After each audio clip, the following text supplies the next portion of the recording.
మిగతా వాళ్ళు చేయొద్దు అనుకుంటారు.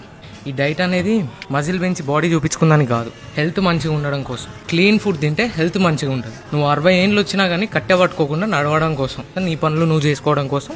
ఇంకొక థింగ్ ఏంటంటే పేరెంట్స్ కూడా హాస్టల్స్లో, బీటెక్ హాస్టల్స్లో కానీ ఇంటర్లో కానీ పిల్లలు ఫుట్బాల్ ఏదైనా కంప్లైంట్ ఇస్తే పేరెంట్స్ ఏమంటారు, 100 మెంబర్స్ ఉన్నప్పుడు ఫుడ్ అట్లానే ఉంటుందిరా, ఏం కాదు అడ్జస్ట్ చేసుకోంటారు. అదే పిల్లోనికి మార్క్స్ తక్కువ వస్తే ప్రిన్సిపల్ దగ్గర పోయి మా పిల్లోనికి మార్క్స్ ఎందుకు తక్కువ వచ్చినాయి, మీరు మంచిగా చెప్పట్లేదా అని అడుగుతారు. హెల్త్ మంచిగా ఉంటే పిల్లలు మంచిగా చదువుకుంటారు, కానీ మంచిగా చదువుకుంటే హెల్త్ రాదు.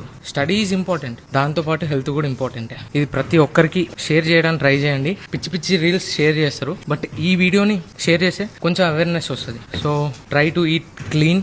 అట్లీస్ట్ ఒక 1 hour ఎక్సర్సైజ్ చేయండి డైలీ. నాకు అవసరం లేదు, నేను ఇప్పుడు మంచిగానే ఉన్నా అనుకుంటే ఒక 30 years తర్వాత అర్థమవుతుంది సిచ్యువేషన్. మనం తినే ఫుడ్కి, ఇప్పుడు ఉన్న ఫుడ్కి 30 ఏళ్ళకే ముసలోళ్ళం అవుతాం. Thank you.